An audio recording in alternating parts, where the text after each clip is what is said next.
बिहार के मुख्यमंत्री नीतीश कुमार दरभंगा में प्रस्तावित एम्स की अधिग्रहित की गई भूमि का हवाई सर्वेक्षण किया। इसके पश्चात डीएमसीएच ऑडिटोरियम में मुख्यमंत्री ने दरभंगा एम्स तथा अवशेष भूमि पर डीएमसीएच के पुनर्गठन हेतु समीक्षा बैठक की।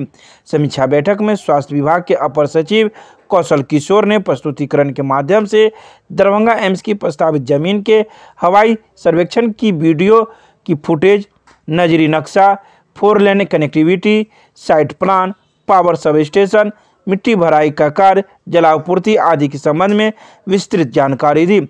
उन्होंने डीएमसीएच के पुनर्गठन के मद्देनजर संस्थान को स्थानांतरण, phase wise plan, development plan, student structure, master plan आदि के संबंध में भी विस्तृत जानकारी दी। समीक्षा बैठक में मुख्यमंत्री ने अधिकारियों को निर्देश देते हुए कहा कि दरभंगा एम्स के लिए 200 एकड़ भूमि की कोई उपयोगिता नहीं है। इसके लिए 150 एकड़ भूमि पर्याप्त है। डीएमसीएच के पास जितनी जमीन है उसमें से एम्स के लिए भी जितनी जरूरी हो उतनी ही जमीन दी जाए। उन्होंने कहा कि मेरी पहल पर ही दरभंगा में एम्स का निर्माण होने जा रहा है। मेरी इच्छा थी कि डीएमसीएच को ही एम्स में अपग्रेड किया जाए। उन्होंने कहा कि पीएमसीएच पटना के बाद बिहार का दूसरा मेडिकल कॉलेज दरभंगा में बना था। साथ ही उन्होंने यह भी कहा कि दरभंगा शहर में 3 बड़े तालाब डिस्टर्ब हो रहे हैं। जल जीवन हरियाली अभियान के तहत जिस प्रकार से तालाबों का जीर्णोद्धार किया जा रहा है उसी तरीके से इन तालाबों का भी सौंदर्यीकरण हो ताकि तालाबों के चारों तरफ वृक्षारोपण के साथ लोगों को टहलने की भी व्यवस्था हो। उन्होंने कहा कि दरभंगा में एयरपोर्ट होने से दूर दराज से आने वाले लोगों को काफ़ी सहूलियत हो रही है। एयर एम्बुलेंस भी आसानी से आ सकती है। डीएमसीएच स्थित हेलीपैड पर स्थानीय जनप्रतिनिधि, नेताओं एवं जिला प्रशासन द्वारा मुख्यमंत्री को पुष्पगुच्छ भेंट देकर उनका अभिनंदन किया गया। और ज़्यादा रहेगी, समझ गया ना। हम लोग एम्स को 150 एकड़ देंगे और इसके बारे में जो पहले एक इम्प्रेशन हो गया था कि यहाँ पर 27 एकड़ रहेगा, वो नहीं है। इसमें 50 एकड़ और रहेगा और अपना डीएमसीएच का भी बाउंड्री वाल और बहुत ठीक ढंग से बनेगा और नीचे जो रहता है गड्ढा उसके ज़मीन को भी ठीक करेंगे और बाकी जो बना हुआ है उसका वहाँ से ड्रेनेज सिस्टम, पानी के निकासी का सिस्टम, ये सब ठीक किया जाएगा। पूरी बात हो गई, समझ गए ना कोई। और एम्स वाला तो बात हम लोग कर ही रहे हैं। एम्स के लिए तो सारा सब हम कर ही रहे हैं। जमीन का भी करेंगे, बाकी सब कुछ करेंगे पूरा। सर मिथिलांचल को इतना गिफ्ट आप दे रहे हैं सर ये बताइए मिथिलांचल बताइए, आपका मालूम नहीं है मिथिलांचल से क्या रिश्ता है? आज से है, शुरू से है, शुरू से। रोटी सोटी की नई पेशकश अब एक नए अंदाज में आपके शहर में रूफटॉप रोटी सोटी अशोका कॉम्प्लेक्स, राजकुमारगंज, दरभंगा। एक बार जरूर पधारे। हमारा संपर्क नंबर है 8084286455 और 8298542000। मुख्यमंत्री नीतीश कुमार ने दरभंगा जिले के कुशेश्वर स्थान पहुंचकर कुशेश्वर स्थान में जल जमाव से निजात दिलाने हेतु किए जा रहे कार्यों का स्थल निरीक्षण किया। साथ ही जल निकासी हेतु नरेला चौर नाला उड़ाईकरण के कार्य पर मुख्यमंत्री ने निरीक्षण किया। जल संसाधन विभाग के सचिव संजीव हंस ने किए जा रहे कार्यों के संबंध में मुख्यमंत्री को विस्तृत से जानकारी दी। मुख्यमंत्री ने कुशेश्वर स्थान पूर्वी प्रखंड के लिए प्रस्तावित भूमि का निरीक्षण किया तथा अधिकारियों को निर्माण कार्य जल्द पूरा करने का निर्देश दिया। निरीक्षण के पश्चात मुख्यमंत्री नंद किशोर उच्च विद्यालय हिरनी पहुंची और वहां लगाए गए विभिन्न स्टॉलों का निरीक्षण किया। स्टॉल निरीक्षण के उपरांत मुख्यमंत्री जन संवाद कार्यक्रम में शामिल हुए। कार्यक्रम के दौरान मुख्यमंत्री का स्वागत पौधा, प्रतीक चिन्ह, अंगवस्त्र एवं पेंटिंग भेंट कर किया गया। मुख्यमंत्री ने लोगों के बीच जाकर उनका अभिवादन स्वीकार किया। इस जन संवाद कार्यक्रम में मधुकांत शाह, मणिकांत झा, शुभम कुमार झा, विजय कुमार यादव, संजय कुमार, श्रीमती बबीता देवी, श्रीमती काजल कुमारी, रामानंद शर्मा, दिलीप कुमार राय, रिंकू कुमार यादव, संतोष चौपाल, मिंटू कुमार सहित कई अन्य लोगों ने मुख्यमंत्री के संवाद कर मुख्यमंत्री को इस क्षेत्र में किए गए विकास कार्यों के लिए धन्यवाद दिया और क्षेत्र की कुछ समस्याओं से भी उन्हें अवगत कराया। मुख्यमंत्री ने इस दौरान रिमोट के माध्यम से विभिन्न योजनाओं का कार्यारंभ किया। कार्यक्रम को संबोधित करते हुए मुख्यमंत्री ने कहा कि आप सबों की उपस्थिति के लिए आपका अभिनंदन करता हूं और आप सभी को धन्यवाद देता हूं। आप लोगों ने अमन भूषण हजारी को विधानसभा उपचुनाव में विजय बनाया। इसके लिए आप सभी को धन्यवाद देता हूं। इनके पिता स्वर्गीय शशि भूषण हजारी 3 बार विधायक थे। उनका असामयिक निधन हो गया। 1 माह के अंदर ही अमन की माता का भी देहांत हो गया। हम लोगों ने एनडीए की बैठक में निर्णय लिया था कि कुशेश्वर स्थान से अमन भूषण हजारी को ही प्रत्याशी बनाएंगे और हम लोगों ने इन्हें प्रत्याशी बनाया। यहाँ की जनता ने इन्हें चुनाव में विजय भी बनाया। चुनाव प्रचार में भी हम 2 जगह पर आए थे और उस जगह हमने कहा था कि आपके बीच आएंगे और आपकी समस्याओं के बारे में आपसे बातचीत करेंगे। कार्यक्रम को शिक्षा मंत्री विजय कुमार चौधरी, जल संसाधन मंत्री संजय कुमार झा, विधानसभा के उपाध्यक्ष महेश्वर हजारी, विधायक अमन भूषण हजारी, विधायक स्वर्णा सिंह, अजय चौधरी ने संबोधित किया। इस अवसर पर पूर्व विधायक फराज अहमद, पूर्व विधान पार्षद दिलीप चौधरी सहित कई अन्य जनप्रतिनिधि, स्वास्थ्य सह पथ निर्माण विभाग के अपर मुख्य सचिव प्रत्यय अमृत, सामान्य प्रशासन विभाग के प्रधान सचिव चंचल कुमार, लघु जल संसाधन विभाग के प्रधान सचिव रवि मनुभाई परमार, ग्रामीण विकास विभाग के प्रधान सचिव अरविंद कुमार चौधरी भी मौजूद थे।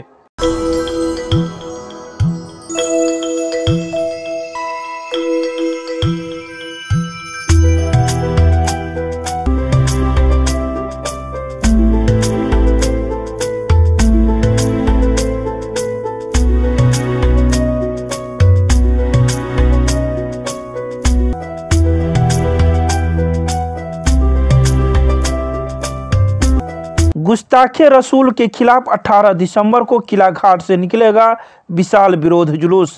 गुरुवार को पूर्व पार्षद सब पार्षद पति नफीसुल हक ने वार्ड 30 के मोहल्ला मिर्जा हयात बेग स्थित आवासीय कार्यालय पर एक प्रेस वार्ता का आयोजन रखा, जिसमें हजरत मोहम्मद साहब व इस्लामिक धर्म के ऊपर व शान में हाल के दिनों में कुछ लोगों के द्वारा आपत्तिजनक टिप्पणियां करने को लेकर दरभंगा के मुस्लिम समुदाय व अमन पसंद लोगों के बीच में काफ़ी आक्रोश देखी जा रही है।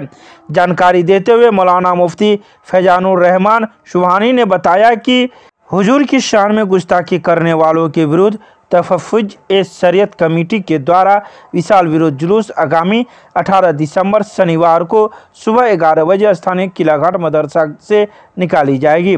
उन्होंने कहा कि इस तरह से किसी भी धर्म पर गलत बयान देने वालों पर सख्त से सख्त कानूनी कार्रवाई हो। आप लोग के सामने है कि जो गुस्ताखियाँ हो रही उसके खिलाफ एक एहतजाजी जुलूस निकलना है।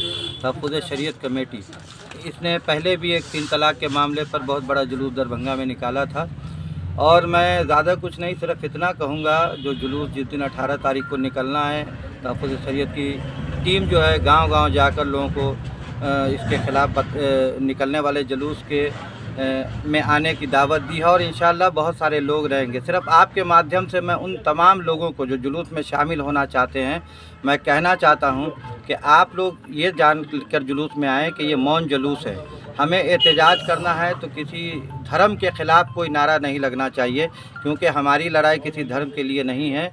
चंद ऐसे लोग होते हैं जो नफ़रत हिंदुस्तान में फैलाने की कोशिश करते हैं, आपसी भाईचारे को ख़राब करने की कोशिश करते हैं।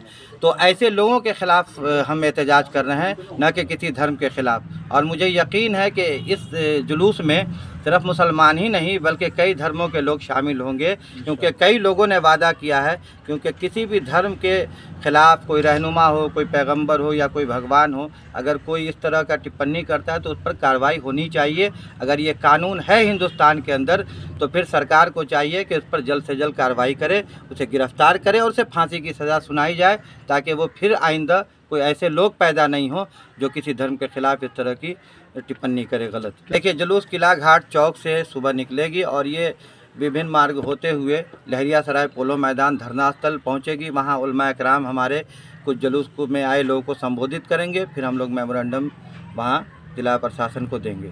देखिए, नाम तो है बहुत सारे लोगों का, क्योंकि ये इस वक्त बताना दुरुस्त नहीं है, और हम लोग जो मेमोरेंडम दे रहे हैं उसमें सब लोगों का नाम है। और आप लोग फिर आएंगे जब जुलूस में तो आप लोग को वो मेमोरेंडम भी दिया जाएगा। पत्रकार जितने भी हैं तो आप लोग खुद देख लेंगे कि वो कौन लोग हैं। कितने बजे जुलूस निकलेगा? ये सुबह हम लोगों ने 11 बजे का टाइम रखा है जुलूस निकालने का। नाम बताइए। रियाज खान कादरी।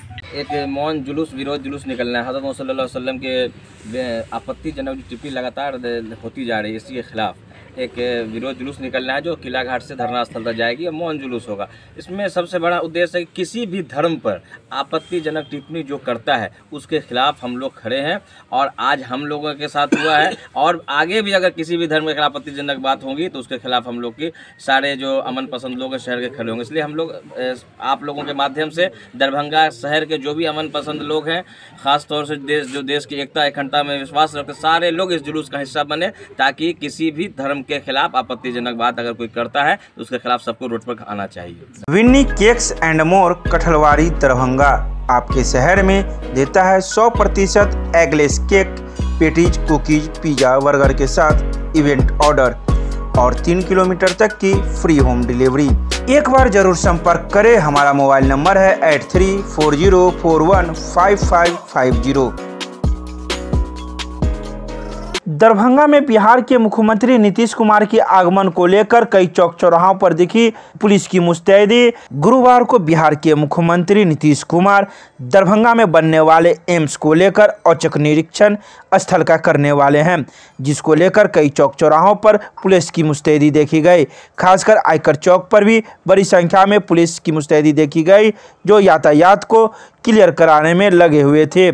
इसके अलावा कई सड़क मोड़ पर भी बैरिकेडिंग की भी व्यवस्था की गई थी, ताकि मुख्यमंत्री के सड़क मार्ग के आवागमन में किसी प्रकार की कोई रुकावट न हो और यातायात को कुछ देर तक रोका जा सके। इसके लिए बैरिकेडिंग भी लगाया गया था। मुख्यमंत्री की सुरक्षा के लिए यहाँ पर यातायात जाम नहीं, रोड सड़क जाम नहीं। कितने आदमी आप लोग हैं यहाँ पर खड़े? 4 जवान, 1 पदाधिकारी। कहाँ पर है आप लोग? आयकर विभाग।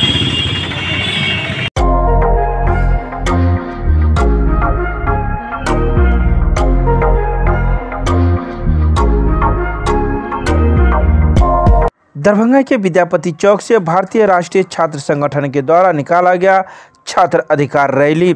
इस रैली में सैकड़ों की संख्या में छात्र छात्राएं शामिल थे, जिनके हाथों में बैनर, पोस्टर, झंडे रखे हुए थे।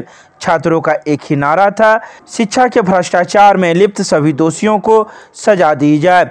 यह रैली MLSM महाविद्यालय विद्यापति चौक से होते हुए रेडियो स्टेशन, भोगेंद्र झा चौक, आयकर चौक, यूनिवर्सिटी थाना गेट होते हुए मिथिला विश्वविद्यालय परिसर मुख्यालय पहुंची, जहां यह एक सभा में तब्दील हो गई।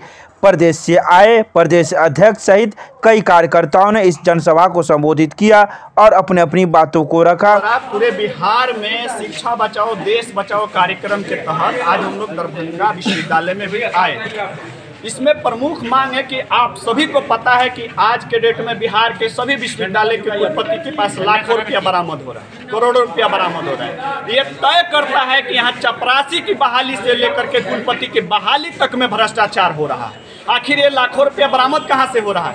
कुलपति कई विश्वविद्यालय के बात कह रहे हैं कि राजभवन हमसे पैसा मांग रहा है, तो कहीं ना कहीं इसमें पूरी सिस्टम इन्वॉल्व है, जिसमें नीतीश कुमार जी भी हैं। अगर इस प्रकार से बिहार के छात्रों के भविष्य के साथ खिलवाड़ होगा, ATM लेकर के VC की नियुक्ति की जाएगी, रजिस्ट्रार की नियुक्ति की जाएगी, कुल सचिव, उसके बाद आपके यहाँ कंट्रोलर की नियुक्ति होगी, तो विश्वविद्यालय नहीं चल रहा है। एक तरीके से लूट का अड्डा बना दिया गया है विश्वविद्यालय।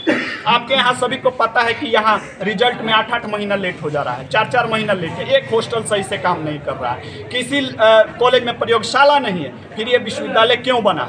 इतना पेमेंट क्यों दिया जा रहा है प्रोफेसरों को? लगभग प्रोफेसर पटना रहते हैं, ये सभी लोग जानते हैं। जो VC आते हैं वो बाहरी से आते हैं, उनको पता नहीं रहता है यहाँ का मापदंड क्या है। इन्हीं सब मांगों को लेकर के NS भाई आज आपके विश्वविद्यालय में कुलपति का घेराव किया है, विश्वविद्यालय का घेराव किया है। और हम मांग कर रहे हैं कि नीतीश कुमार जी पे भी जांच कमेटी बैठाया जाए, राजभवन पे भी जांच कमेटी बैठाया जाए, तब इसमें बड़ी मछली को पकड़ा जा सकता है। सिर्फ करोड़ों लाखों दिखाने से नहीं होगा, उन पे कार्रवाई भी होनी चाहिए, तभी विश्वविद्यालय बचेगा। जब विश्वविद्यालय बचेगा तब बिहार का भविष्य बचेगा। अपना नाम बताइए। चुन्नू सिंह, प्रदेश अध्यक्ष NSY बिहार।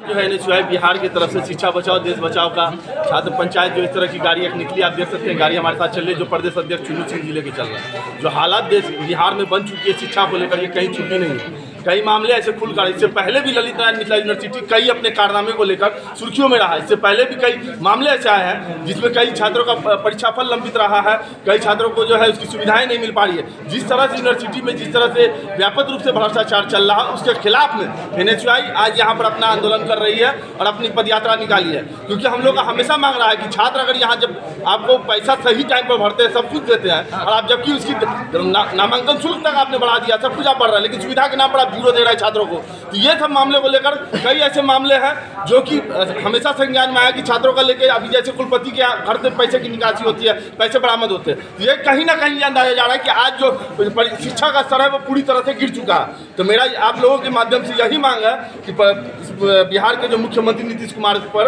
उन पर भी जांच करवाई जाए कि ये आखिर शिक्षा का स्तर दिन ब दिन इतना गिरता क्यों जा रहा है। क्या नाम है? डॉक्टर जमाल हसन, जिला अध्यक्ष, दरभंगा जिला कांग्रेस सेवा दल।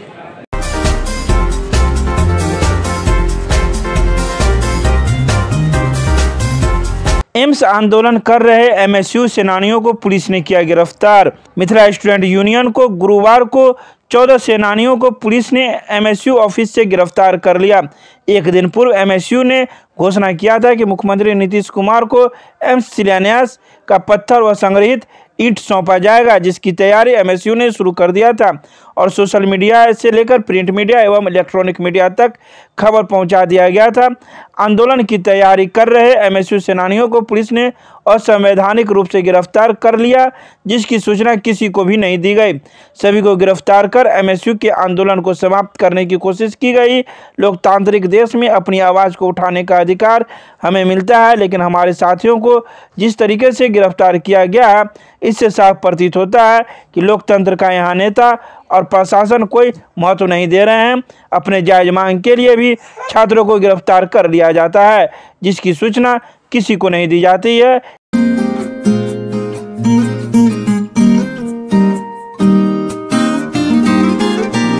दरभंगा में अखिल भारतीय संगठन United forum of bank union के आह्वान पर 2 दिवसीय हड़ताल में बैंक कर्मियों ने निकाला पहले दिन जुलूस।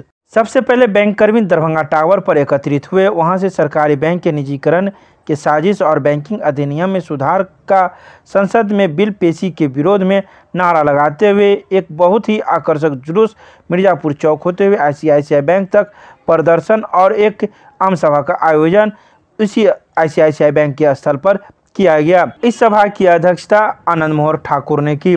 उन्होंने कहा कि सरकार द्वारा आम जनता की पूंजी के साथ खिलवाड़ कर उसे चंद कॉरपोरेट घरानों के बीच ऋण माफी के नाम पर लुटा रही है। वहीं बैंकों में लाखों लाख नियुक्तियां लंबित है, जिस वजह से ग्राहकों को बेहतर सेवा देने में कठिनाइयां हो रही है। उन्होंने यह भी कहा कि देश को बचाना है तो सरकारी बैंकों को बचाना होगा।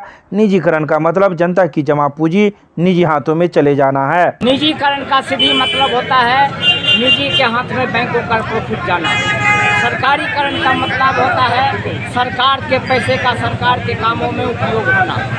इसीलिए यह बैंक का अभी हाल के दिनों में आप ही के माध्यम से पता चला और हम लोग भी जानते हैं 4,86,000 करोड़ रुपया जो बाकी था। सबसे पहले आप जान लीजिए कि 2016 के बाद अभी तक बैंकों के जमा पूंजी में से 10 लाख करोड़ रुपया का टोटल माफ़ी दे दिया गया।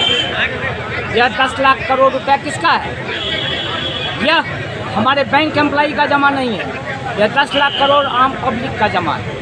और आम पब्लिक के पैसे पर यह चाहता है कि हमारा जो चंद कॉरपोरेट घराना है उसको फ़ायदा हो। हमारे बैंक में जमा पूंजी जब निजी हाथों में चला जाएगा इसका इस्तेमाल वो करेगा। इसलिए हमारा ये दिमाग। कितने का कारोबार आज प्रभावित होगा? कहाँ पर? दरभंगा में हम जो समझते हैं, जैसा कि सभी बार आंकलन आता है, 75,000 करोड़ रुपये का कारोबार यहाँ पर प्रभावित होता है। इस बार 2 दिन के हड़ताल में सीजन कुछ अभी अच्छा चल रहा है, इसलिए उससे कुछ खाली पैसे का ही काम प्रभावित होगा। कितने बैंक कर्मी आपके साथ हैं? सारे बैंक कर्मी हमारे, आपको मैं यही बता दूँ कि जो साधारण कहावत है, ब्लड बैंक को छोड़ के जितना भी बैंक है उसके सभी कर्मचारी अधिकारी हमारे हड़ताल में शामिल हैं। और 10 ट्रेड यूनियन जो central trade union, state trade union है, किसान सभा है, उनका भी हमको समर्थन प्राप्त है। क्या नाम है आपका? अजीत कुमार।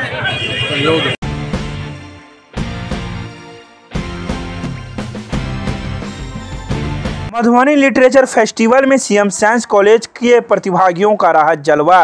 कामेश्वर सिंह संस्कृत विश्वविद्यालय परिसर में 12 से 15 दिसंबर तक आयोजित मधुबनी लिटरेचर फेस्टिवल में सीएम साइंस कॉलेज के छात्र छात्राओं को विभिन्न विधाओं में बेहतर प्रदर्शन के लिए गुरुवार को सभा गीता प्रमाण पत्र प्रदान किया गया। इसे लेकर छात्र छात्राओं में काफी उत्साह था। फेस्टिवल के दौरान रूपा और पंकज ने पारंपरिक जटिल नृत्य प्रस्तुत किया था, जबकि एकल गायन में विजय कुमार, झिझिया नृत्य में रूपा कुमारी ने अपनी प्रस्तुति दी थी।